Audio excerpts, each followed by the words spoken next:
November the 13th. Ezekiel 27:1 through 28:26. Then this message came to me from the Lord. He said, Son of dust, sing this sad dirge for Tyre. O mighty seaport city, merchant center of the world, the Lord God speaks. You say, I am the most beautiful city in all the world. You have extended your boundaries out into the sea. Your architects have made you glorious. You are like a ship built of finest fir from Sinir. They took a cedar from Lebanon to make a mast for you. They made your oars from oaks of Bashan. The walls of your cabin are cypress from the southern coast of Cyprus. Your sails are made of Egypt's finest linens. You stand beneath awnings bright with purple and scarlet dyes from eastern Cyprus. Your sailors come from Sidon and Arvad. Your helmsmen are skilled men from Zemer. Wise old craftsmen from Gebel do the caulking. Ships come from every land with all their goods to barter for your trade. Your army includes men from far-off Paros, Lud, and Put. They serve you. It is a feather in your cap to have their shields hang upon your walls. It is the ultimate of honor. Men from Arvad and from Helik are the sentinels upon your walls. Your towers are manned by men from Gamet. Their shields hang row on row upon the walls, perfecting your glory. From Tarshish come all kinds of riches to your markets, silver, iron, tin, and lead. Merchants from Javan, Tubal, and Meshech bring slaves and bronze dishes, while from Togarmah come chariot horses, steeds, and mules. Merchants come to you from Rhodes, and many coastlands are your captive markets, giving payment in ebony and ivory. Edom sends her traders to buy your many wares. They bring emeralds, purple dyes, embroidery, fine linen, and jewels of coral and agate. Judah and the cities in what was once the kingdom of Israel send merchants with wheat from Minnith and Panag, and with honey, oil, and balm. Damascus comes. She brings wines from Helbon, and white Syrian wool to trade for all the rich variety of goods you make. Dedan and Javan bring Arabian yarn, wrought iron, cassia, and calamus, while Dedan brings expensive saddlecloths for riding. The Arabians and Kedar's wealthy merchant princes bring you lambs and rams and goats. The merchants of Sheba and Rayama come with all kinds of spices, jewels, and gold. Haran and Cana, Eden, Asher, and Shilmad all send their wares. They bring choice fabrics to trade, blue cloth, embroidery, and many-colored carpets bound with cords and made secure. The ships of Tarshish are your ocean caravans. Your island warehouse is filled to the brim. But now your statesmen bring your ship of state into a hurricane. Your mighty vessel flounders in the heavy eastern gale, and you are wrecked in the heart of the seas. Everything is lost. Your riches and wares, your sailors and pilots, your shipwrights and merchants and soldiers, and all the people sink into the sea on the day of your vast ruin. The surrounding cities quake at the sound as your pilots scream with fright. All your sailors out at sea come to land and watch upon the mainland shore, weeping bitterly and casting dust upon their heads and wallowing in ashes. They shave their heads in grief and put on sackcloth and weep for you with bitterness of heart and deep mourning. And this is the song of their sorrow.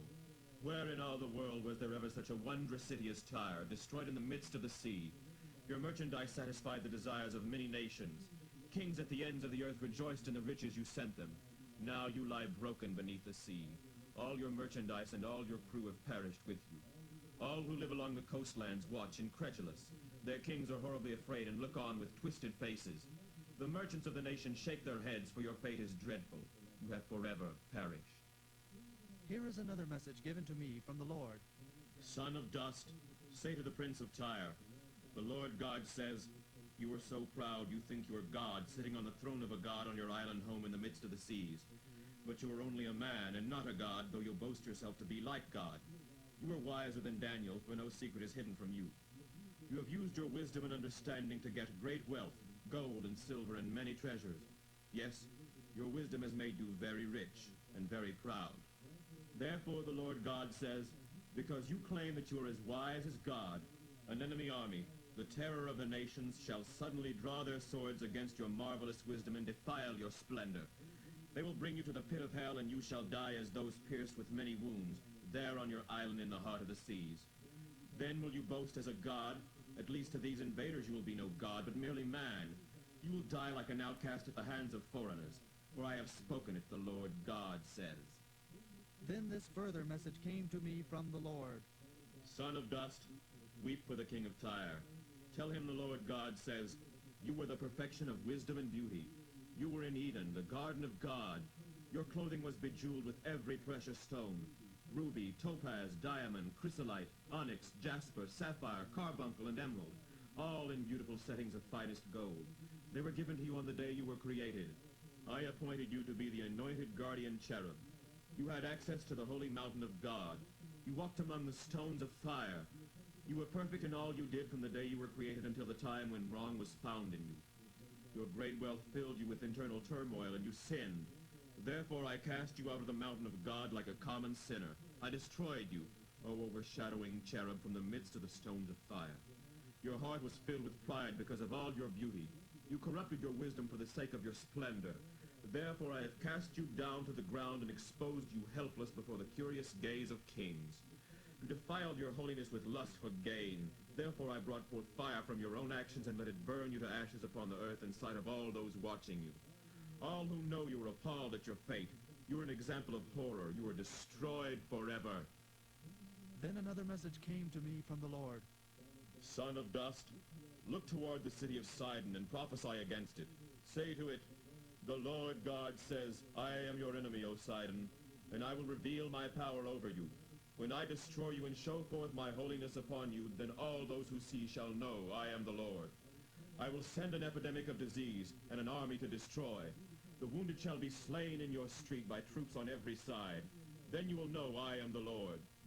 No longer shall you and Israel's other neighbor nations prick and tear at Israel like thorns and briars, though they formerly despised her and treated her with great contempt. The people of Israel will once more live in their own land, the land I gave their father Jacob. For I will gather them back again from distant lands where I have scattered them, and I will show the nations of the world my holiness among my people. They will live safely in Israel and build their homes and plant their vineyards, when I punish all the bordering nations that treated them with such contempt.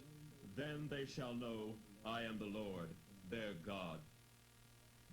Hebrews 11:17 through 31. While God was testing him, Abraham still trusted in God and his promises, and so he offered up his son Isaac and was ready to slay him on the altar of sacrifice. Yes, to slay even Isaac, through whom God had promised to give Abraham a whole nation of descendants. He believed that if Isaac died, God would bring him back to life again, and that is just about what happened. For as far as Abraham was concerned, Isaac was doomed to death. But he came back again alive. It was by faith that Isaac knew God would give future blessings to his two sons, Jacob and Esau. By faith, Jacob, when he was old and dying, blessed each of Joseph's two sons as he stood and prayed, leaning on the top of his cane. And it was by faith that Joseph, as he neared the end of his life, confidently spoke of God bringing the people of Israel out of Egypt. And he was so sure of it that he made them promise to carry his bones with them when they left. Moses' parents had faith too. When they saw that God had given them an unusual child, they trusted that God would save him from the death the king commanded, and they hid him for 3 months and were not afraid. It was by faith that Moses, when he grew up, refused to be treated as the grandson of the king, but chose to share ill treatment with God's people instead of enjoying the fleeting pleasures of sin. He thought that it was better to suffer for the promised Christ than to own all the treasures of Egypt, for he was looking forward to the great reward that God would give him. And it was because he trusted God that he left the land of Egypt and wasn't afraid of the king's anger. Moses kept right on going. It seemed as though he could see God right there with him. And it was because he believed God would save his people that he commanded them to kill a lamb as God had told them to, and sprinkle the blood on the doorposts of their homes, so that God's terrible angel of death could not touch the oldest child in those homes, as he did among the Egyptians. The people of Israel trusted God and went right through the Red Sea as though they were on dry ground. But when the Egyptians chasing them tried it, they all were drowned. It was faith that brought the walls of Jericho tumbling down after the people of Israel had walked around them 7 days as God had commanded them. By faith, because she believed in God and his power, Rahab the harlot did not die with all the others in her city when they refused to obey God, for she gave a friendly welcome to the spies. Proverbs for today, 27:15 through 16. A constant dripping on a rainy day and a cranky woman are much alike. You can no more stop her complaints than you can stop the wind or hold on to anything with oil-slick hands.